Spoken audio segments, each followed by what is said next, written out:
get ready by looking at the... It's live. We're live? We're live.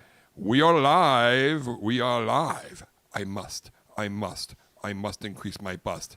The bigger, the better, the tighter, the sweater, the boys will know it is us. Hey, welcome to episode 30. We're in the 30s now, guys. 30 of the Psychology of Fuckery. It's a milestone. I'm Chris Roach. That's Joe Pomerico. And the beautiful Christine James Walker. Oh, thank you. There's much to talk about today. Tell us, Chris. Brought to you by Stupid Water. Brought to you by Stupid Water because we're too dumb to just pour it from a cup. No, I like, you know what? I like bottled water. Can you remember life before bottled water? What the hell were we doing? We weren't drinking out of bottles. We were dehydrated. We were probably dehydrated. We were drinking out of hoses and dirty water fountains. Dirty puddles. I feel like we were like those, those like new contraptions. I never tried them, but where I guess bikers, they go hiking and then they pull the water from the atmosphere. Right. You know what I mean? You mean like moisture in the air? It's like it pulls the air that turns it into water. They have all those kind of sick things. Is that a real thing? But I feel like that's what we were. I think I seen it on Dune. But Yeah. no. And I think what was the first bottled water ever to hit New York? Was it Poland Spring maybe? And we thought that was good water, and now all the waters like recently got rated. At least I saw the article recently. And like Aquafina and Poland Spring is like, they make it sound like you might as well be drinking urine. Yeah. And now the whole thing is alkalinity. Which is not good to drink every day. You're not supposed to drink alkalinity every day? No. Oh, jeez. Like, I'm like, what am I, a battery? Yeah, I don't know. But Aquafina? Mm-hmm. Yeah, that shit tastes like pond water. I get Essentia. Too much Sorry, Joe. Too much Essentia though, water isn't good either because then Oh, shit. if you're too alkaline, that's not good. Really? Yeah. How do you know, what are the symptoms of high alkalinity in the body? Well, it has to do with the hydrochloric acid in the stomach. A lot of people that are too acidic drink that because they want to raise the hydrochloric acid level to be able to break down the food and stuff, but then it goes to the far end, and then you have issues digesting. There's a whole slew of issues, but a little bit's okay. But if that's all you're drinking, I would recommend, right, Joe, switching to regular water here and there. I know I see you drinking the Essentia water. I wanted to tell you that. I'm always drinking the I Essentia know. water, and I'm thinking I'm doing something good for myself. And A now little bit's fine. there should be. Is there like an at-home alkalinity test I could take? Let me see. All I know is you just get some pH strips, like the pH strips, like for a pool tester. And put them on your urine. Yeah. Well, you're testing your urine, I or you don't want to know. test your water. I Well, want to test the town alkalinity. water, the pH levels are normal. They treat it. If you have well water, it's very acidic, God. but it's still a little low in the town water. I used to do water treatment. And I know you guys have that filter on your shower head that I want to get. You need to get a reverse osmosis system on your sink. Reverse osmosis? What is this, 9th grade science? Yes. I think that's the first time I heard that, and last time. Yeah. Reverse osmosis Not with to be Mr. confused- DePace. Yeah, not to be confused with Osmosis Jones. Osmosis Jones. Some kid in the AutoZone over here told me I look like his principal. I don't know how to take that. Really? Yeah. He goes, you look like my principal. I'm like, very, very rarely do I get caught speechless. I'm like, okay. Is that a good thing? Is he handsy? Or, what do you say to something like that? So like, I don't know. He told me I look like his principal. That's all I could tell you. And he said, I could tell by looking at you, you're radiating with alkalinity. No, I have heartburn all the time. And I wonder if that's it. I'm actually going to see my gastroenterologist soon because my heartburn has gotten worse, which I think is because of I've gotten heavier. Yeah, and if you're eating fast food, I just ate fast food today. I had Burger King.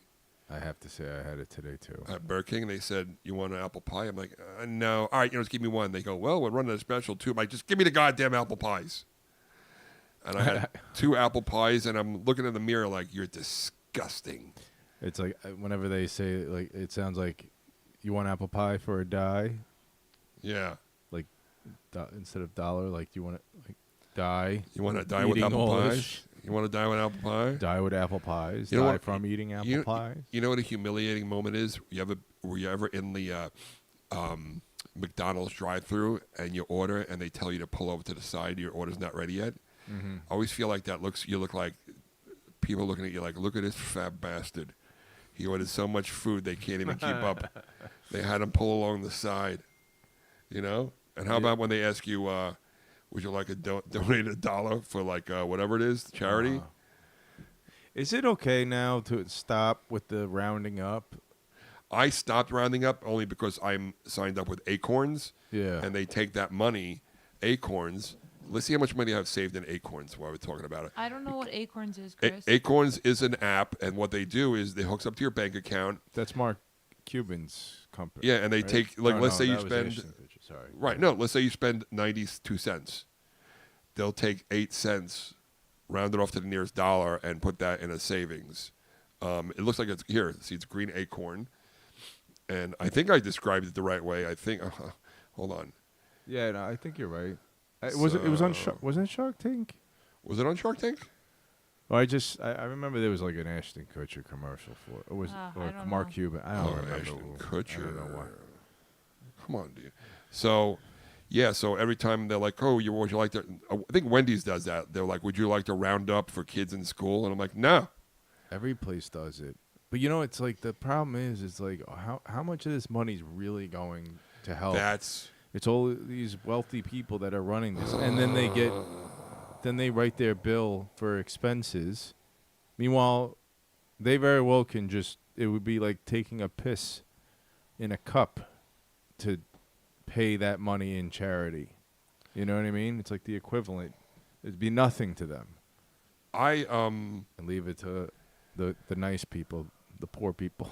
no, I get overwhelmed with all the amount of, especially on social media, all the amount of like, again, I know the algorithm, they do that on purpose. They'll send you something to make you feel good about yourself, and you're like, oh my God, this is great, or you laugh, and then all of a sudden you go to the next video, it's like, please help me. It's like some little kid covered in scabs. I'm like, oh God, baby, I'm so sorry. I'm so sorry. And then a lot of times I go just to sign the petition. Yeah. And then when they ask an angel, and I'll hit the petition, then they're like, hey, how would you like to double your impact? I'm like, hey, no, how'd you like to pay my rent? Yeah, thumbs up. And then, then whenever I go to sign a petition, and they ask, I see phone numbers required, I X right out. You're not getting my phone number. You're not No. calling me. Because they take it and they put it on a list Right. for junk mail. They give the numbers and the emails do. out for spam. I remember being in this city for an audition, walking, and 2 people stopped me with a clipboard, and it was that organization with the 2 yellow stripes. What is that? Yeah, I know what you're Something talking Humanity. about. I think it was for like gay marriage, and I'm like, oh, I got gay Yeah. friends, so I signed it, and those people sent me. So much stuff. They assaulted me with emails, assaulted me, and then one time I tried to back out, and they sent me like, oh, why you don't support her? I'm like, they made me feel terrible, and I'm like, all right, forget it. Just keep sending me the emails. But yeah. Weren't you in the city today? I was in the city today. Thank you, Christine. I had my first in-person audition in quite a while. That's And exciting. It was exciting. I thought I had 2 in-person auditions. Here's the worst thing you ever want to hear as an actor Yeah. or a comedian, when somebody calls you up and says, where are you? That is like instant panic attack. Oh no! Did that happen? Yesterday, my agent calls me and goes, oh, they just checked with the casting call. They want to know where you are. I'm like, I'm at Port Jefferson Station. I'm about 2 hours away. Like, can you make it? I'm like, no, I can't make it. I said, I had in my calendar, and I sent them a screenshot of my calendar. I had a 2:20 and a 3:45, but I was wrong when I read the email. It said in bold letters, Tuesday at 3:45. My days are all screwed up. Maybe I just drank a lot during my birthday weekend. I don't know. But I thought you had an audition yesterday. I thought that's what you said. I probably said it to you guys. That's why I said break a leg, Chris, and then you go, it's tomorrow. Oh God, I probably did. I don't know how Or I. maybe I intuitively knew it was yesterday. Oh, Because you it know I'm was psychic. but today's, yeah, I know, and I was like, oh, I had a, I apologize, blah blah blah, and so today I was driving into the city, and I'm sitting in a lot of traffic, but I used to leave whatever time the audition was. I left 2.5 hours earlier. And Yeah. now I think I got to leave 3 because I walked into that audition. My audition was 2:20. I signed in at like 2:18. That's how close it was. Oh, shit. And that was 2.5 hours. There was traffic. There was construction, roadwork, potholes. And then, I'm so rusty with auditioning in the city because I think maybe I went on 1 audition in the city since COVID. And I'm so rusty with everything, with the parking and the driving. And I forgot that just because your GPS says you're arriving in the city at 1:30 doesn't mean, okay, yeah, you're going to be in the city at 1:30, but guess what? It's going to be another half hour to go 4 blocks. And, of course, I would love to take the train. The train is so easy on the way in, but on the way home, you're miserable. What way did you take? Whitbridge? I just took tunnel. I took straight in the Midtown Tunnel. Oh. Not to mention, now the tunnel is up to what the rent. I don't even know what the toll is, $14.50. But now they have an additional toll to that. They have a Midtown toll.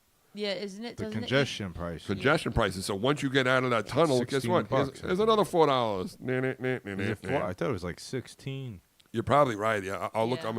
But it lasts the whole day, so you can't get charged again. Yeah, but the way these auditions are, so I drive 2 hours into the city, 2.5 hours. I park the car, and this is the worst feeling. It didn't happen to me today, but this has happened to me before. You're just barely going to make it to the audition. You pull into the parking garage, and the guy waves you, "No more room! No more room!" And you're like, son of a bitch. I counted on parking, and I always leave the car there. I give the guy like $3, $4, $5, whatever. Tip him up front so he can get out quick. From the time I left the car at the parking garage to the time I got back, I told him I was going to be an hour. I think I was maybe 35 minutes. That's how quick it is. You go in there for the first audition. It's just one woman and a camera. There was only one person in the room. One person and one woman and a cam. One woman and a cam. Where is this going? And she's bringing everybody. One woman and a cam. It sounds like some kind of fetish you would look up. But so she brings me in, and she gave me. She goes, "All right, do it this time. Do it different, and if you want to add something at the end, and all these little notes. I actually have on my phone a list that I totally forgot I had." That I developed over the years. It's a checklist for auditions, and it reminds me of things like, smile during the slate. I used to do something where I walk into the room laughing like somebody just told me a joke, and they're looking at me like, what? Hi, Chris. I'm like, oh, hey guys, it's good to be here. What's happening? That's going cute. on? I like that. Something like that. So again, that eases the tension. Yeah. I go in there silly. I always try to stay, lucid the line. I'll shake my shoulders out at the line. And but anyway, it happened the audition was over so quick. 2 takes. It was over, and I was out. Next thing I know, I'm back on. Now I'm leaving the city at 3:05, which is. I always, if you want to beat any kind of traffic, you got to be out of the tunnel on Long Island at like 1:30, the latest. Oh yeah. And even then, you're gonna hit some. So I think from here to you guys, from the city at 3:30, probably 3:30, probably like 2.5 to get here. And I still have another half hour to go home after this, but that's nothing. But it did reinvigorate me, and it did get me excited about audition. Because I have to tell you. I've really been thinking lately if I lost my love for acting, and I think what would happen was after self-taping at home so long, which was great because we're saving money on going into the city, but after self-taping so long, it just felt like there was something missing. There was that connection in the room, and I started to fall. First when we first started doing it, I really liked it, and then I started something I didn't like it anymore. What, the self-taping? Self-tapes, I didn't like it anymore. I just rather just be an actor, prepare, go in, do my read, and go home. I don't want to do the editing. I don't want to do the lighting. I think the self-taping, you feel like you get lost in a sea of people, and who knows? That's it too. I felt like yeah. My booking, I guess you would say, ratio compared to before COVID has been horrible. Yeah. Horrible, because you're setting these tapes in, and if they don't know who you are, or they don't know who your agent is, or they don't like your agent, or they're not familiar, it gets, like you said, it gets lost in the shuffle. And today I went in the second read, she was laughing. That's great. It is great, but am I allowed to know what the note was without knowing the details of the commercial? The note she gave you? She said that was good this time. She wanted me to say the lines a little quicker, which I was ready for. Yeah. There were 3 lines, and I was ready to rattle them off because I know it's a commercial, and they want to get it. Sometimes they want to get a lot of information out quickly, sometimes not. So I did it quicker, and with my second line, I did it differently. I put the accent on a different word or something, and she allowed me to do a little tag at the end, that That's a so little cute. button. I love buttons. But Button it up. Yes, but there were times where before an audition, walking in, I have buttons in my head already. Like if they let me say a button at the end, I have something I'm going to say. Cute. Yeah. And it also reminded me, like, you know what? Why don't I get it up on its feet at home, put my camera up, and run it a few times, see how I look, and see if I like it. There's things you could do rather than just walking into the audition and reading, and you got to drive home 2.5 hours. Be like, oh man, I could have done this way. I hate that. Oh, why didn't I do it this way? I hate that so much. God. Oh, all the If time you self-tape, you can just start doing whatever. Like you're home and I had take your shit, and you won't even think about. I was really into the self-taping in the beginning. I was really into it, where the head guy of my agency actually wrote to me, goes, that was a really good audition, and that felt better. Even though I didn't book it, and I saw the guy who got it, he was a name actor, the fact that he said it to me, I was like, oh thank you. You know what's so crazy? After self-tapes, or after in-persons, if they don't go right, and you've done the train ride and everything, and all the preparation, Mm-hmm. I actually was told I was talking to myself in the elevator. Because I was like, why? Like, I was standing there, and I didn't realize, and I was like, what did I do? Why did I do that? And you fucking idiot. And somebody was just like, are you okay? And I'm just like, what? They're like, you're talking to yourself in the corner. Because we've been mentally preparing for like 2 days. I was in the bathroom after the audition, and I was saying the lines again, even though the audition was over. And I come out of the bathroom, and there's people like, what's going on in there? Yeah. What's going on in there? I'm like, I just wanted to see how I looked in the mirror saying those lines, which I could have done at home. I know. Yeah, the whole... I got to say, today actually got me excited about acting again, which... That's good. It was just the whole self-tape thing was getting a little monotonous, stale, and I started. Listen, we're in a business of rejection, and it's like, how much rejection can one person take? I mean, give me a yes with every 100 no's. It was like, and no feedback too. I think that's what it is too. I hate the no feedback. Because when they give you feedback and you nail it, and you can see the room light up, even though maybe you're not the right person for the job, you could see that they appreciated what you did. There's a high from that, and you're like, I walk out and thinking, I'm a real actor. Yeah, because you're actually getting direction and you're implementing it in the way that they want it. When you don't know the tone, when you don't know the context, and you're just floating, free balling in the wind. Yeah. You're like, I don't know if that was good or bad, and no, if it was bad, I can't make it good. No, and I was taught early on, never ask the auditioner how you went, how you did. They say just you say thank you and you leave. And also, did we talk about this last episode or 2 episodes about the handshaking? Like never lead with a handshake. Joe had mentioned that Dakota Johnson came in the room at one of her auditions and she shook everyone, like the whole panel. And they thought that it was pompous of her, and I disagree. But It was pompous, but now post-COVID, it's seen as something totally different. When I was going for the training, when I was going for like the screening process for the NYPD, you got to meet with a psychologist, and people from that are already on the job, they always coach you. Make sure you make eye contact. One thing they say is when you walk in, shake the person's hand, extend their hand, shake them, and shake the hand at the end. yeah, The NYPD department psychologists are there to do anything but help police officers. What they do is when a cop gets in trouble, whether off duty or on duty, they bring you in and they poke at your wound and see if you're going to snap. They want to know that. They want to know is like, can I give this guy his gun back? Is there something deep-seated trauma in there that they have? Right. Yeah, it's still fucked up to do that.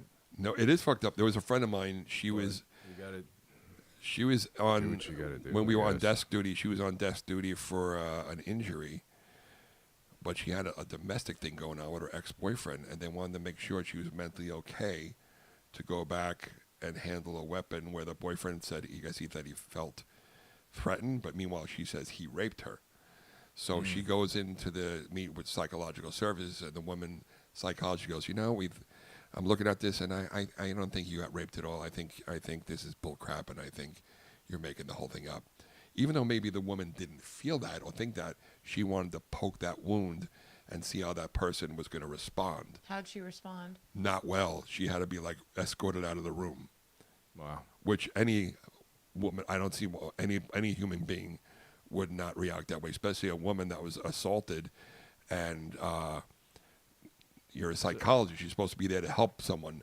NYPD psychologists, there's a group of them. They are That's not there. crazy. And they also, what they do with the psychologists and the doctors, they give them a ranking of like lieutenant. So technically, they could write you up. They give them like Wow. no training, but they give them this rank.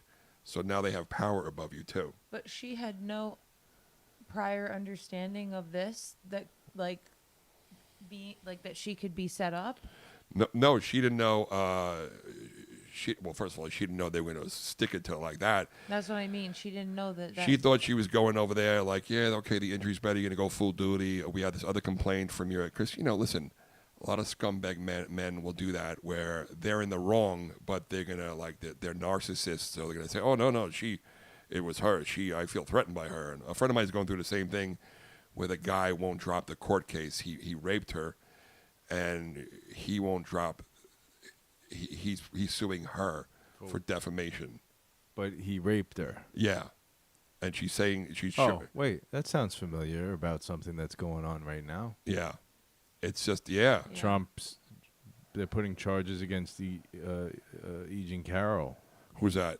Is he the assistant attorney general? She's the one. No, she's the I one know that got nothing. raped by Trump, and he Right. was held liable for rape in a civil lawsuit for millions of dollars he had to pay. Right. And now he's retaliating by they're trying to claim she committed perjury, so they're trying to get at her again, like for what? Yeah. Meanwhile, he's the one that fucking. Right. So they're gonna go with her, and can you imagine what that would do to her? If they put her on the stand and she wins, but the trauma that she has got to go through Right. Yeah. is, then she should sue them for that trauma. The Yeah. shit that women go through over these Yeah. fucking guys Oh, that are dude. constantly abusing them. I mean- and the way they act, weak fucking pussies, man. Yeah. It's like I'm just tired of like just seeing like every time there's like a woman is just never getting what the justice that they deserve. Like, you know what I mean? Like Yeah. it's just like one after the other. That's all you see. And then the ones that defend those motherfuckers. Yes. Anyway, I can. Yeah. I have a lot I could say on this topic. could Maybe say we could do this another day Yeah. too. Let's, So the audition went good. I have, yeah. No, only because I have a whole thing I can say about this. No, I know, but Oh, it's no. I'm the one who went in that direction. where Yeah. I was talking about something. How they even go there? Because this could probably be like a 2-hour podcast. Yeah. Well, I was No, talking about because- auditions yeah. and the handshaking thing. Handshaking. Yeah. We went from handshaking to sexual assault. Going back to that handshaking thing back with to the these handshaking thing. casting So- people, like, yeah. Yeah, in the casting room, they say don't shake hands. That's bullshit. I know, but now You know- especially with the post-COVID, you don't want to go near them at all. Yeah, but now it's all over. So if you're a casting director, associate, whatever you are, and you don't want handshaking, then get the fuck out of this business. Seriously, it's a matter of respect. It's respect. That's all it is. Joe, But you're too good. before we go, I want to step away from Okay. the auditioning process. I don't want to ruin your situation because you didn't. I got notes. We're not talking about the casting person you saw. No, the cast, they were great. Yeah. Yeah. But it's just like. But speaking about casting and Yeah. showbiz, how about these two movies, Backrooms and Obsession? Yeah. These movies are. I don't even think it's too early to say they're historic. They're Well- changing the playing field. The Backrooms director is 20 years old. He's a YouTuber. Yeah, well, he was 16, I believe, when he made the short film. And now he was 19 when he directed it. You know what's funny? Now, these people who are out there who are like filmmakers, now these social media people, just like in my business where they're starting to take our stage time, they're coming into the entertainment world. But I'm hearing mixed thoughts about these movies. I mean, they're getting a lot of hype, Right. in the press, but there's a lot of mixed feelings. Well, Backrooms especially, I think, because they gave the kid, I think his name. What was his name again? Is it Parsons? I don't remember John his name. Jingleheimer Schmidt. But he didn't write it. He directed it as a 19-year-old at the time. But So he directed it. yeah, rumor has it that the producers were kind of more in charge of So this whole thing. so they were looking over his shoulder. Okay, and I know what you're saying. They probably micromanage him. So Right. yeah, you getting the director cut. You're getting the director credit. Kane Parsons. Kane Parsons. Yeah, You're getting the director credit, but the producers are really, They're wait, what is a guy, I don't want to mention his name, who is a producer who we know, who has a shady reputation. He said something like to me one time when we were talking about filming stuff, and he said something like so cheesy to me. It was almost like a used car salesman. He said something like the money dictates the law or something like that. Something like the money dictates. And basically, basically what he's saying is like, yeah, I'm going to get you the money for this project, but you're going to do what I tell you to do. right. You're the director, but when I say I don't like that, go this way, you're going to go that way. Why do you think movies suck now? Because there are directors out there who are just puppets, would you They're say? yes men. That's what they need. Yeah. They want directors. They're just the title, and they want yes men. The producers, control the studios have their notes and No. I am you know. so curious about this Obsession movie. yeah. I am so curious that I think we should see the movie, and then You want to see it together? I think Did we'll you see it? No, I'll Oh, go. yeah, Diane let's wants go. to see it. Let's go see it. if we This see weekend, it together, maybe? if we see it separate, either way. But after we all see it, however it works out, we need to reconvene and talk about our thoughts. I think Yeah. on this because it's pretty crazy. I know you love horror movies. I love, and this seems like a fatal attraction kind of. I started watching a series now that is. I love it. I'm 2 episodes in. It's called Widow's Bay. Is it? I'm just double checking the title, and I'm watching it. I didn't want to ruin it for you. Anyway, I asked Diane Widow's Bay, right? I don't know. I haven't heard of Widow's I Bay. was just thinking about what's that seasoning called? Old Bay? Old Bay. Old Bay. Old Bay. I love Old Bay. Is that Listen. a seasoning? Widow's Oh my gosh! Bay? Now I want seafood. Have you been to? It's called Widow's Bay. So it's on Apple TV. It's a great Do we have Apple TV? Not anymore. watch. Wait, have you been to Chicky and Pete's? No, my mom said Mumsy said she loves it. Yes, with the Old Bay, Old Bay seasoning. What are the fries called again? They're called crab fries. Crab fries. When you first get them, you're like, "There's no crabs." Yeah, I gotta try this. It's French. It's crinkle cut French fries with Old Bay seasoning, and it has 2 cups of melted cheese. That it's phenomenal. It's like somebody told me it's like a provolone American mix, but Yum. it's unbelievable. I have to go. Where is this? Chicky and Pete's, which is a chain in Philly. Oh, it's in Philly. That's right. It is unbelievable. Because I was like, can we go now after this? I know. It is so good. Yeah, Like, I just want fried food. I know. That's why, like, Cravings. Yeah. I get those cravings, especially if I drink, which seems to be I like my dad. Just one day, my dad in like his 50s just stopped drinking. He just he was like bored with it. Was he a big drinker? No, he liked his beers, and I felt like I was heading down the same road like until a year ago. I'm like, let me switch out beer and vodka to see if my belly would go down.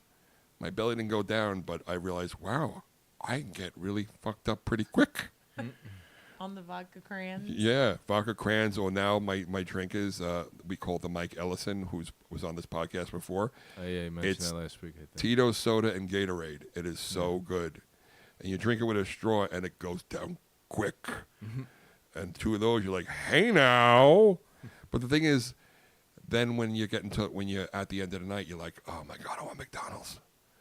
Always. And then you wake up the next day, you Taco feel like Bell. crap. You're like, I want bad food. When you're hungover, I want Chinese food or something. Yeah. Do you have a go-to hangover food? It was always Taco Bell in the night at 3 Yeah. a.m., 4 Well, like the a.m. next day when you're hung, you wake up like, ugh. The next day, sometimes it would just be a bagel. It's like you need bread. Yeah. You need some yeah. bread.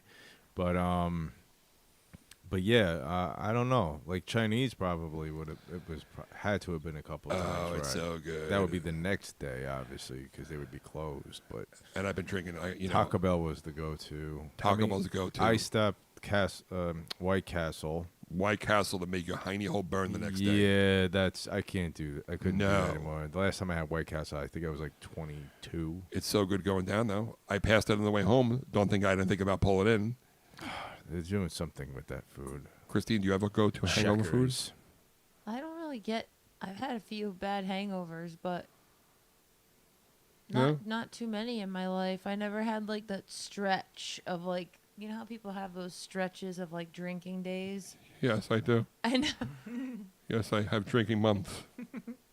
I'm just looking forward to July 22nd. I'm gonna have a nice cold Aperol spritz. Ooh, and why that date? Is it after It's my 40th birthday, and that's going to be my treat to myself. I'm going to have a nice cold Aperol spritz Peach. somewhere outdoors after my day at work. I'm going to order a nice cold Aperol spritz. with a straw or no straw. Yeah, straw. With a straw. The straw, there was that And the big chunk In a, of orange in a goblet. in a goblet. Give me the whole goblet. if they don't have orange, give me orange. But it is just, oh my God. Have you had? An Aperol spritz? I don't know if I had a nice cold. You have not had an Aperol spritz? We have Chris? to do it. I seen the Aperol bottle at the what is Aperol anyway? Okay, Aperol. It has It's Aperol. it has gentian root. So there's Are you saying that right? gentian. I have a root. feeling you're saying it right and we're all saying it wrong. It's not Gentian root. ginseng. No, that's ginseng. No, ginseng something different. This is gentian root. Oh, I'm sorry. Not the little vials at the I station. thought you were being fancy by saying ginseng like No. ginseng. This is a root, and what they actually use this for is to stimulate the appetite. So you got to be careful because it's sort of like an aperitif, and they actually give this to people that aren't eating, Right. that are emaciated or they have problems with having an appetite. So you have to be careful how much Aperol you drink because you will get hungry. Oh, And then my once- friend Karen, you hear that, Karen? I want you to switch to Aperol, nice, cold, Aperol spritz. Yeah, actually the reason I like it is because With gentian. With it has with gentian ching root ching. in it. But It sounds like this is borderline racist. no, it helps the stomach. Judging. You don't feel like crap when you drink it. A nice. And it's mixed with prosecco and a cold splash of club soda. Spritz. Chrysanthemum. I don't really like the Aperol spritz. I tried it in the bottle. The Really? pre-made ones. Spritz in the It's bottle. better fresh. Some Aperol drinks. Spritz. Listen, let's say Coca-Cola. In the bottle, it's a different drink than it is out of a fountain. They taste similar, but it's a different experience. Yeah, you I gotta had have it bartended. I had the Burger King Coke on the way here and drank like a third of it and had to stop because it's just syrup. Why have they not copied off of McDonald's? All right, anyway. As I was coming home Yeah. from my audition, Kristen, Wait. you looking up something, Kristen? What was the other place you said you got it from, the soda? McDonald's? Yeah, what? Who camping like McDonald's? Burger King, they're Isn't that Pepsi? Is it Pepsi? No, I think they may. I think they're Coke. Taco Bell's Pepsi. I would know. I I would know. I don't think any. I think they just say that it is Coke or Pepsi. It's syrup. It's like And it's something else. it is just. It's just awful. It's an offense. It's offensive to us Coca-Cola drinkers. Yeah. I notice when I start drinking too much Coca-Cola, my urethra starts bothering me. But that's another thing. Oh, all those. Oh, you He's got that. got the It's urethra crystallizing in your blues. urethra. I have that because my bladder. You One got time I was peeing. diamonds up in your urethra. One time I was peeing red crystals.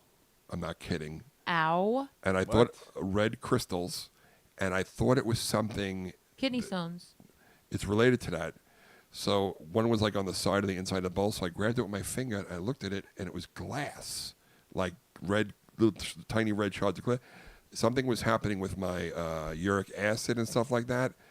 So I probably should stop drinking. So anyway, the doctor, this one, I got the camera in my pee hole, which I would never do again. Oh, He's like, we're going to numb it up again. Yeah, they numb up the tip, but then they start roto-rootering down your penis. And I'm like, get it out, get it out, get it out. And he tries to take my mind off it. He goes, look at the screen, look at the screen. No, there's nothing worse than that. They don't they- numb you or something. No, I They said, just put it right through the pee hole. no. My friend did. He goes, dude. He goes, I had that, and I told him next time you got to put me out. You're not going to my pee hole. Then it feels Dude, like you're can peeing. they put you out for that? I don't know. I tried going to a urologist once because I thought I had overactive bladder. They tried doing that shit to me. I freaked out. I can take a hit. I mean, can't imagine a woman. And she had to stand up for it. Oh, I mean, let me tell you something. I ripped that thing out and oh. I screamed. I can feel how it Yeah. makes my nerves shot just thinking about it. And then when you urinate after, it feels like you're peeing glass Honestly, and blood. that is Oh, so fucked up that they let people Just stick to water. stay awake for that. Never yeah. again. Just drink water. You'll never have to worry about you're it. right. again. I'm getting. But wait, Chris, if you ever have that happen again, try taking cherry. If you take tart cherry capsules, right. it dissolves the crystallization. You're the second person to say cherries. Take cherry juice. No. You could take cherry juice, but Oh, it has wait. to be a certain kind. Tart cherry. Who the hell just told me to drink cherry juice? Tart cherry juice? It dissolves the crystallization. It breaks it down. You have to drink a lot of water with it. Oh, my pee hole. Oh my gosh, you poor thing. I'll never, ever, I never experienced anything like that, It's ever. got the urethra blues. I know. And I'm like, Crystallized pee it's hole. great. Crystallized Crystallite pee hole. urethra. It was like, I'm like, Oh, it's so first bad. I thought like something like somebody left something in the toilet bowl. And then I noticed the same things at my house. I think I was peeing at the studio. And then I went back home. I'm like, why are these red crystals in my toilet bowl? Why do I have buried treasure in my penis? Yes, they were like tiny, tiny I'm shards. pissing rubies. If you, I said, Diane, we're rich. Hold on, just let me drink this syrup. You know what's weird? Get in here with a strainer. I was in a car accident and I was finding glass like 2 years later that was eking its way out of my, Yes, I heard my that. skull and my scalp. The skin takes a long time to push it out. Yeah. I knew a guy that was in a car accident, and he would be, hold on a second, and he'd look at his thigh, and all of a sudden he would pull out a shard, a little tiny shard. He goes, the accident was like 6 months earlier. He's like, check it out. Your skin pushes it up. Holy shit. I know. It happened to me. That's crazy. Which reminds me of the time I got liquid heat on my penis. What? When I was a youngster, I used to play deck hockey obsessively. I would play for hours a day. And again, there was no bottled water back then. So I would get these hamstring cramps from hell.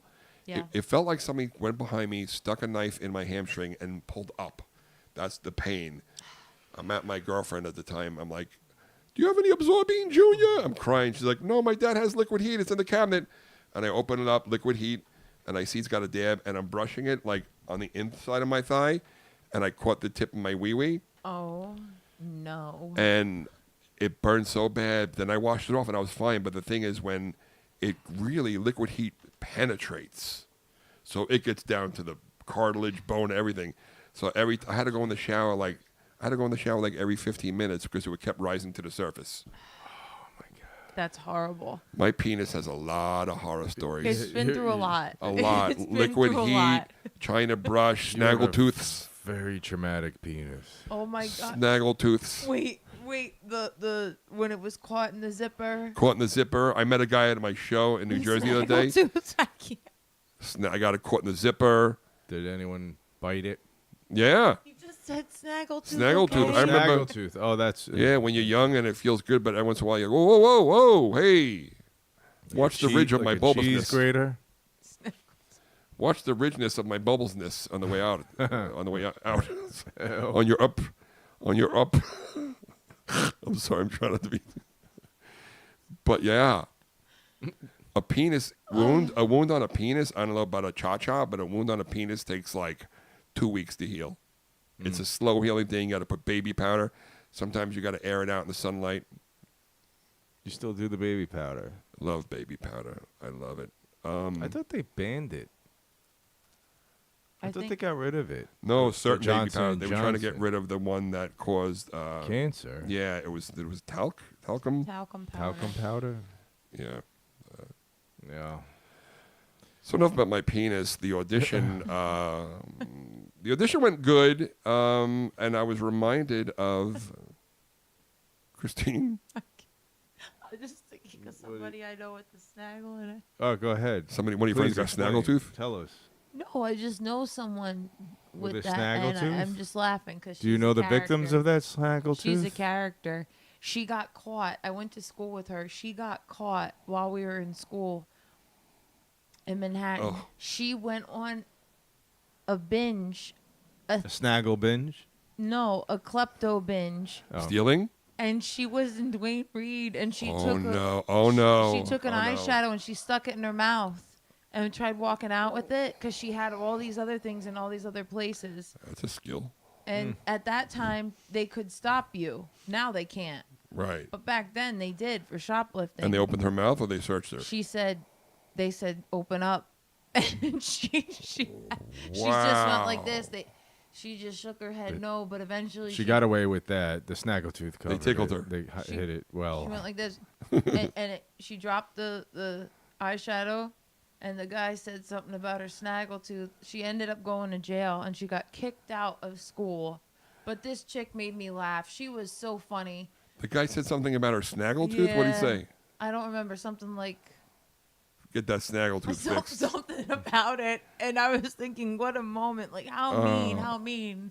But at the same time, They Listen. probably named her when they put her face up Wounds to the in the genitals. security booth. They named her after a Oh snaggletooth. God! What movie was I watching? It was based on a true story where The snaggletooth the burglar. oh my God! It was horrible. Wounds to the snaggletooth burglar.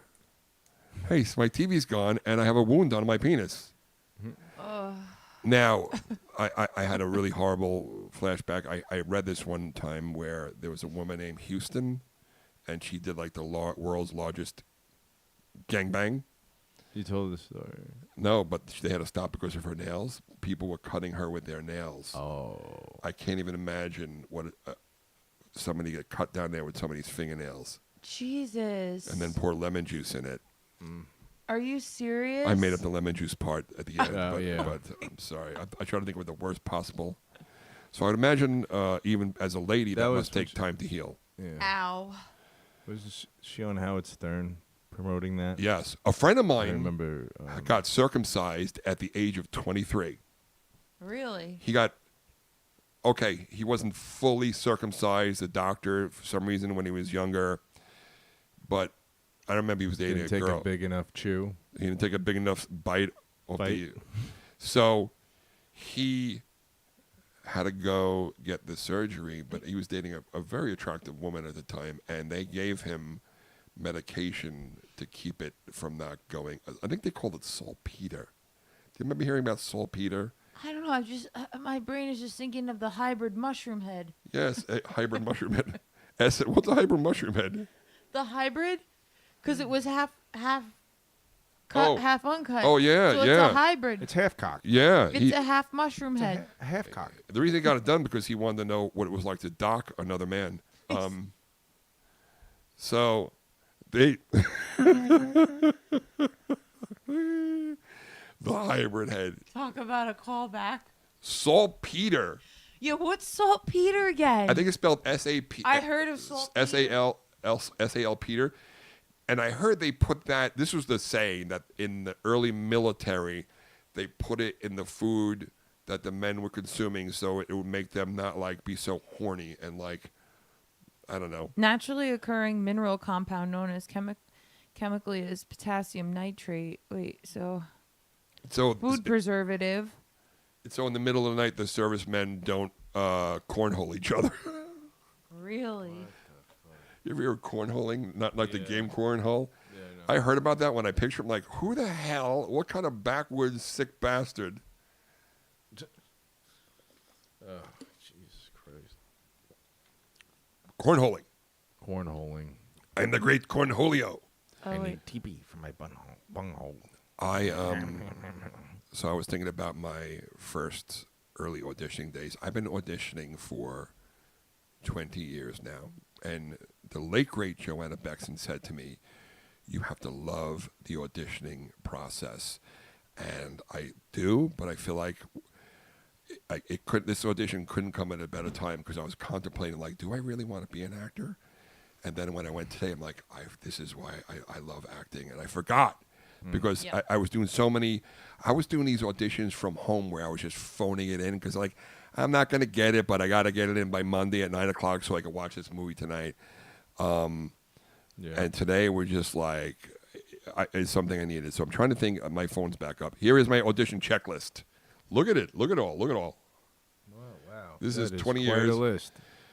Audition checklist. Be loose. Shake it out between takes. Raise your eye line. No, that's something I learned on Kevin's show where when looked like I was watching TV, I'm looking in the middle of the screen and it looked like I was looking at the floor. So I started to look at, whenever we did scenes in the living room, I looked over the TV. Mm-hmm. Be conversational. Give them you. Memorize first and last lines. Calm works. What are you shaking out? The stiffness. Oh. It's like this. Like you'll see actors. Some of them like need to do a primal scream. Yeah, I've seen some people do their little warm-ups. Yeah. And I have a thing I wrote here, chest voice, because sometimes I feel like I talk too much in my head where I'm like, all right, let's add some bass to the voice. All right, let's get the chest voice going. Smile during the slate. Make improv choices, which I didn't do today, but I did improv that one tag at the end. Sometimes I write a subtext for each line of dialogue, or like what am I really saying?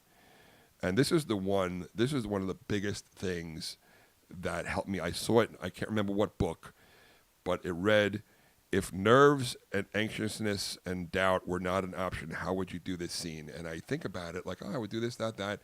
And then you say to yourself, okay, now go do that. Yeah. That helped me out a lot early on. Treat small roles like big roles. Look into the reader's eyes. Look into their soul. Prepare, do different takes.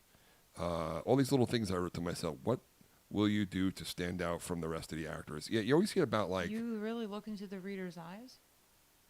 I'm asking, is that something that you actually do? I'm curious. At an in-person? But not today because they told me to put my sideline. They had a big, like almost like a big monitor. Yeah. With the lines on it, which was screwing me up because I don't want to read because I know the lines. I don't want Yeah. to read them. So she said, direct your eye line to the monitor. So I didn't have to look at her. She was behind the camera. But if you're doing like an intense scene with the reader in the room, Right. and the reader is somebody obviously that they give you Right. that you've never met, have you done that in the past? Yeah. Where Really? I connect. Yeah. I look at the reader. Yeah, if they're You're- doing the scene with you, then you read with them. It depends where, you know what? It does depend where they place them. Sometimes if I like when they place the reader just next to the camera. They place the reader in your eye line on purpose so you can make contact. And one time, they say that every actor should do this. One time I sat in, it was Donna McKenna. She asked me if I wanted to come in and read for auditions. And they always say, like, when you walk into a room, they're hoping that you're the person. Everybody's rooting for you. Mm-hmm. And every person that came in, I wanted them to be the person. I'm like, yes. I'm like, oh, come on. You seem like a little stiff. I know you could do this. Yeah. Yeah, you nailed it. Yeah, in my head. Sometimes I didn't look at the reader. You didn't? No. Oh, God, Christine. Yeah, you gotta. I booked it though. The times I didn't look at the reader, so Then stay with it. Stay with it. If something works, you does it stay matter? with it. Doesn't matter. because the person was throwing me off. So you did your performance. Yeah, And but I the thing ended is, up- you performed The it. person was throwing you off like the monitor was throwing me off because Right. I could So read. I looked to the side of them There you go. That's perfect. because I started looking at the reader, Right. and then after that, I kind of just went with that. Yeah. Almost like sometimes when I'm doing stand-up, I'll look people in the eyes, and sometimes I'm like, I don't know what it is. I don't know if it's a self-confidence thing, but sometimes I'll just like, and I'm kind of glad that my vision's going a little bit because I'll take my glasses off, and now the faces are blurry. Yeah. So now I'm looking at blurry faces, and it makes it a little easier. They say, like, I remember early when I used to have these dance recitals, and I would go, and in the back of the auditorium, they always made like a big smiley face, Yeah. and they put it on the back wall, and that was for the kids to stare at, Yeah. you know. So That's good. yeah, you don't. They always said stare to the back of the room, you know. So I'm thinking about the early days and my first time I booked. It was One Life to Live, and I remember going in. The character's name was Rodney, and he was a mental patient. And I go in there, and I'm sitting in the room with these four other huge guys who auditioned for Rodney, and they're all black. And I'm like, so what I did was I started like getting into character. I pictured that they were all the orderlies for me. They were there for me, and I was just picturing like I go in for the audition, and now You didn't have to do much research, Chris. I know. No, I haven't. I'm just fucking with you. I talk about that on stage where I'm like, you know, I got booked for another mental patient because I did One Life to Live. I did Cuckoo's Nest. Like how many mental patients? That, you know, listen, I'm not arguing. So you were picturing that. That's cool. but when I did the audition, it went so well, and I was copying off my mom. My mom would do this thing when she had dementia. It was a crutch where she grabbed her shirt and she was always pulling on it like this. It was almost like she was trying to like hold on to something, and I added that into the character. And so, but I remember the woman, I can't remember her name, she's a popular casting director, especially for the soaps. She says, all right, I loved everything, but this is daytime TV. You're going to have to dial it back a little bit. Because I was like, you know, like spitting and you know, the problem is you went full retard. And I was like, I went in, I really committed to it. But you know what? When they showed, Joe, I have a feeling you shouldn't say what you're about to say. So when I watched the episodes, let's say I was in like 10 scenes, there was 2 of them that were like unwatchable. Because I didn't have. Because of you? Yes. Because You I went didn't, all the way? No, because I didn't have the confidence to say this doesn't feel right. Oh. And one of them was now I'm this guy, I'm all catatonic and rocking, and one of them is I run across the room. Now Rodney doesn't run. He runs across the room, gets in front of Kelly and goes, no, don't go. And I ran in front of it, and the whole thing just felt so forced. And But that's soap operas, isn't it? but soap operas thing, you know, I gained so much respect for soap opera actors. They are performing every scene. They do one take, sometimes two. And what you don't see in every episode of every sitcom is the scripts. Their scripts are at their feet. They look at them and they put them on the floor. Memorization kings and queens. What's that?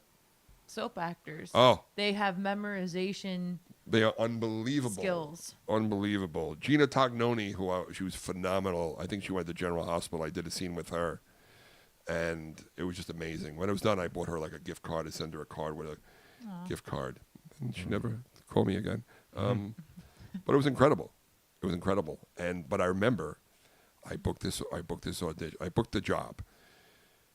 And where's the footage of that? What's episodes? One Life to Live. I can't remember, but I never seen your. That's because I paid money to have it hidden. Burn this. Burn All this. copies. Is it All on your copies. IMDb? Anyone who saw this, they must be spoken to. That was great. Is it on your IMDb? I think it is. Yeah. Oh, so I should be able to find And then so here it is, my first acting gig. I'm taking a train into the city. And, Ronkonkoma to Penn Station is about like an hour and 20 minutes. About 40 minutes into the trip, the train just stops. I think it was Hicksville. I can't remember where. And we were parked there for like 10 minutes. Now I'm freaking out because I know I have enough time to get off the train to take like the 1 or the 9 up and then walk a couple blocks over to the west side where the CBS was filming The View Yeah. and One Life to Live in the same building. So then I find out, all right, the train's out of commission.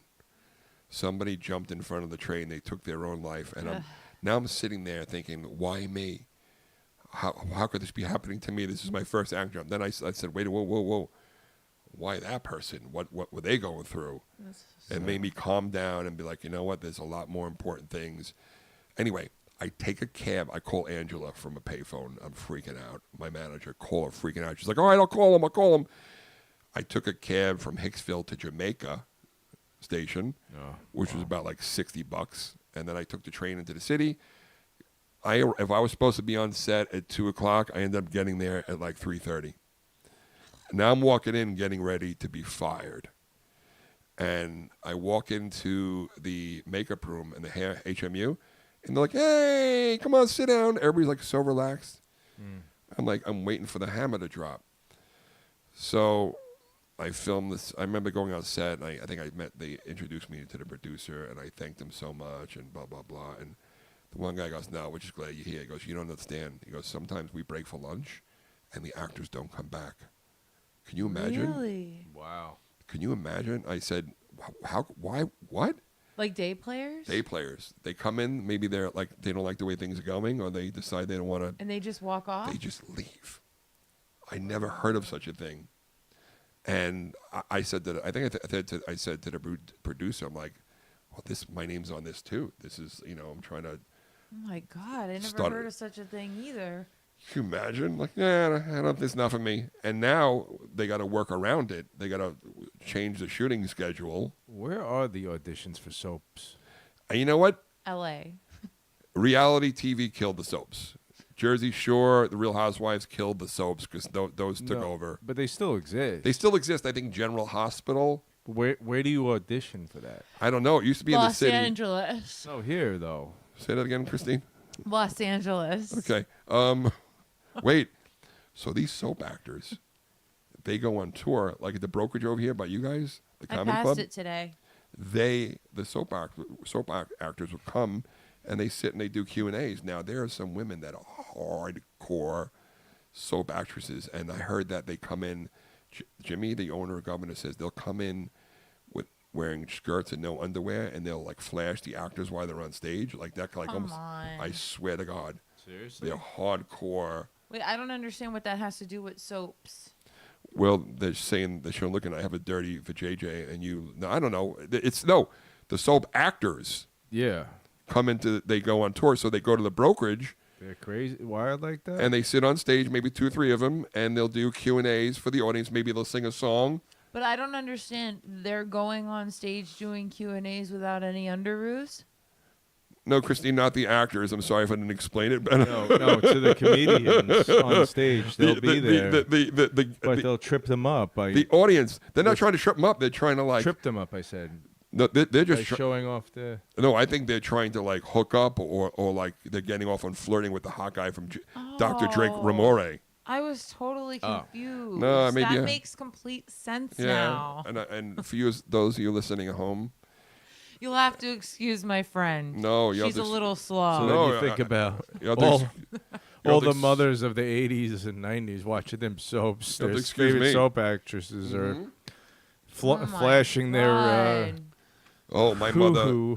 And I was when I was like at comedy clubs. Damn. I had my dressing room and I put my mother's picture on the mirror. She was still alive, but mentally she wasn't there. Aww. And she would have loved to see me on that show.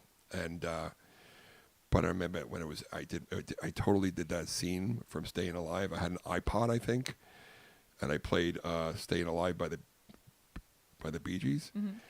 And when I finished filming my scene and I wrapped, I went to the back door and it opened up and just I was strutting down the street of New York City playing Staying Alive. That's awesome. It was such a cool moment.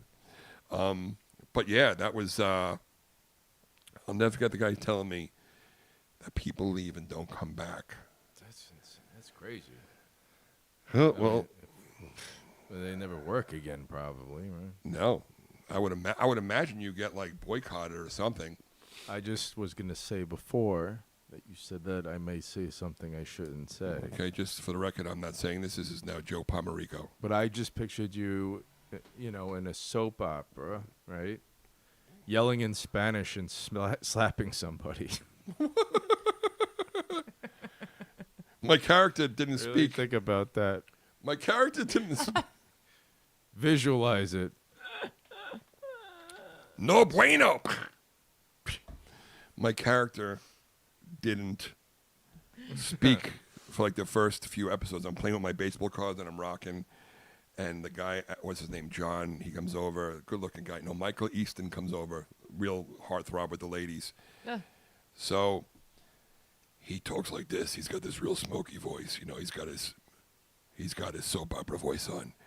And my character, so one time Angela's like, oh my God, Chris, this could last months. She was happy. This could last months. Diane and I drive into the West Side to pick up my script, right? Diane's driving. I run into CBS to get my script. I come in the car, and I'm like, you know what? I'll drive. Let me take the wheel, because she drove into the city. I'm driving out now. Yeah. She's reading. She goes, oh, this is the script. She's reading the script as I'm driving. You're Rodney? Yeah. All right, let me see. She's reading. All of a sudden, 2 minutes, I hear, uh-oh. They killed you off? They killed me off. Oh, my God. They killed me off. This could last months. They killed Ronnie. So wait.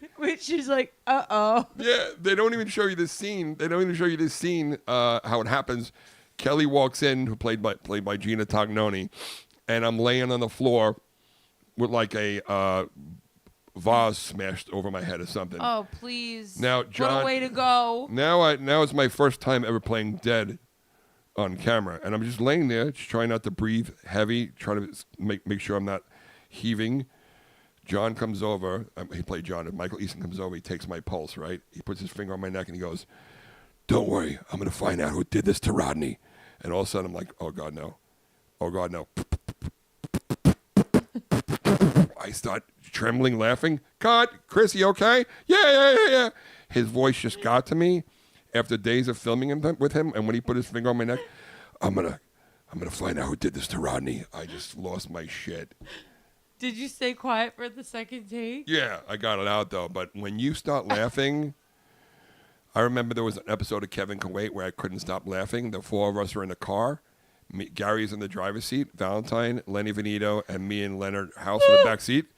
And he go, and Lenny and Gary are talking in the front. And in the middle of the conversation, Gary goes, Mott, put your socks on. It stinks back up in here, or something like that. Then he goes, Mott, come on. I forgot my EpiPen. Oh, my God. Was that improv? Improv line. So I bend over. Oh, shit. I bend over trying to hide myself behind the seat because the camera's in the front through the windshield. And I'm like trembling. And all of a sudden I hear cut, and the director, Andy Figman, goes, Chris, you realize we have a camera on the side of the car, too. I was gonna say, isn't it like a 3-4 camera setup? I could hear there was people from CBS that were howling just because they thought it was the funniest thing. But the worst was I hear the director goes, come on, Chris, help us out. And like, that's the word. You can't. Because you notice, too, I'm in the back of the car and I'm claustrophobic. I'm in the back of the car. Yeah. So now the nervousness is kicking in. That scene never made it to air, but oh my God, did we laugh? We were all That's laughing. a great memory. Oh, I wish they had the outtakes. isn't it the best memory sometimes acting that you never even see on film? Yeah. I improv with Pacino for like a half hour. They had Oh us my like God. Can you get that? they had us going off script, and so it was at what's his name's house. With the Adderall's kicking it nice. It was at Barry Levinson's house in Connecticut, and he comes out and he says to Al Pacino, he goes, Al, obviously they're friends. He goes, Al, try to stay on your mark for the scene because you tend to you're drifting to the left for some reason. And he goes, well, if you watch any of my movies, you notice I always drift to the left.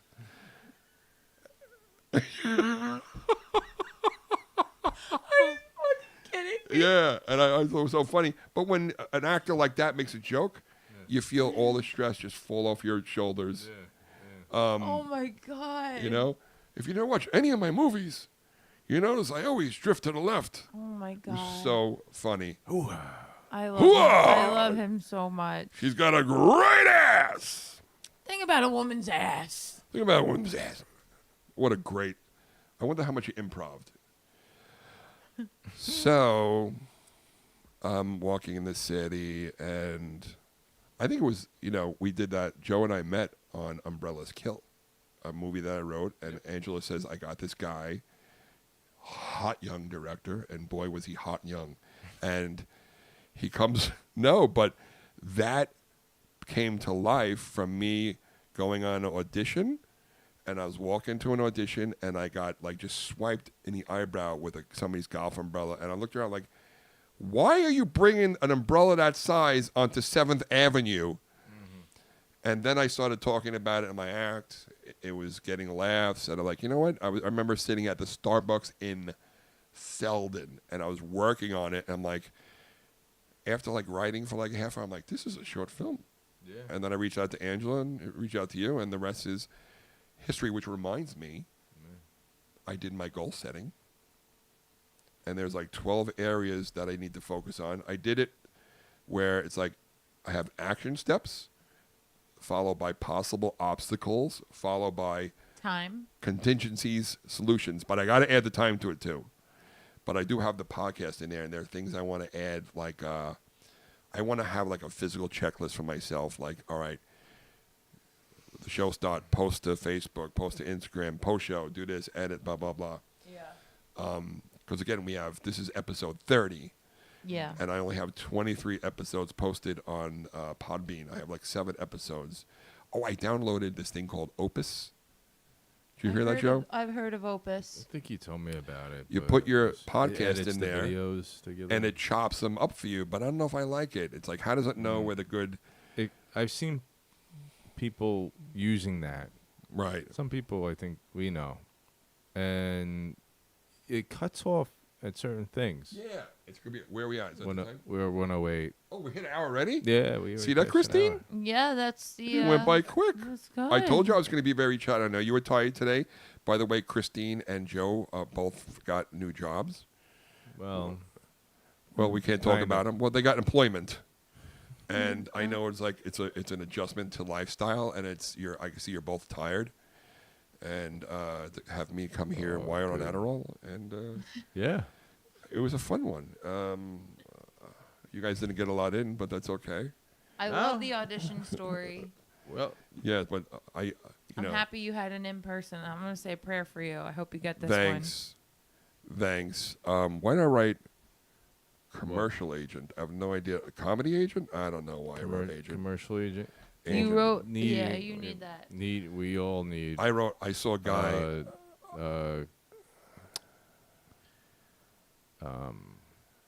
What was I going to say?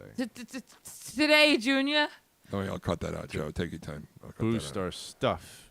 We all need to boost our stuff out We need to there. boost our stuff. We need to network and get into the studios, the producers. Yeah. We're working on it, guys. It's I'm getting some news on the 8th. What? I'm finding out if maybe I won't say it because you said What? not to say things. Don't say it until it's in the works. Or, like, if I get this commercial, What are you talking? I probably won't tell. I'll tell you two guys, but I won't tell anybody else. I'll even tell Angela, listen, when I'm done filming it and it airs, then you could make the announcement. Yeah. I saw it's the Instagram post. But you don't want people knowing how much money you get. Right. With that shit. It was 2 pieces of candy, Like- the same candy. One was unwrapped, and the unwrapped one was covered in ants, and it said, "This is what happens when you tell people your plans before they're fit. Then they're ready. Like you don't want to Keep it quiet till it's done. till it's done. You know. So Then I'm you- not going to say it. Nope, don't say it. Keep it quiet till you spend Good- all the money first. Good vibes to you guys. Good vibes. Good vibes always. And for you guys listening at home live, thank you for. We had to bump the day because I actually yesterday I was supposed to do a comedy. I was supposed to open for Mark Norman, and he ended up canceling, and it ended up being my wedding anniversary. So we ended up just watching a movie. I'm like, let me stay at home. Oh, happy anniversary. I'm sorry. What'd you watch? Happy anniversary. We were watching Widow's Bay. 2 Wow. episodes. Bay. Great. Oh yes. First 2 episodes. It was such a great show so far. Joe, anything you want to say and promote? About it's like I always like sign off and then something always pops up after I hit stop streaming. Yes. Let's write it down next time, Joe. Oh, We'll our write 2 it down. sponsors. I'm sorry we waited to the end. The Main Street Tattoo in Kings Park. Love you, Leah. She was at my birthday celebration in Port Jeff. That was fun. And Vinny from Hair Force One in Holbrook, New York. I gotta get their logos back up. We got to get their logos back on. We got a new backdrop we're excited about, and we're also going to get those little box things for the microphone. We're really starting to come along here. Yeah. Thank I you. can't do a high pitched voice like you guys I anymore. really come on, I can do my falsetto. You know, I can do, I lost it when they took me off my thyroid. I can't speak high anymore. Try, do Mumsy. I can't. Can we have your mother call in one time? I want to verify that this is the actual voice. No, I embellish it a little bit for Okay. comedic purposes. Mumsy. How's life in New Jersey, Mumsy? PA. I thought you were in New Jersey. She's in both places. Oh, aren't you snooty? Hello. Aren't you snooty, mommy, with 2 locations? Oh. What part of New Jersey? Oh, Roach is We don't want to say it on the air? What is she from? Cape May? No. Is she from Wildwood? No. Oh, Mumsy. Oh, you're from Long Beach Island, aren't you, you filthy little lady? Oh, my goodness. Oh, Mumsy. Oh, Mumsy. Then we'll go see the Amish, Mumsy. Yes. Yes. Oh, the Mennonites. The Mennonites. Oh, the Mennonites, those bastards. They, with the goddamn black coaches on the road. Firing at will. Oh, my word. They're trash, I tell you. They're trash. The lawnmower accidents you could hear from the fields. Oh, my word. All right. All right. Another episode of The Psychology of Fuckery. Thank you for tuning in. I'm Chris Roach. That was Joe Pomerico and Christine James Walker. And we just like to say peace, love, and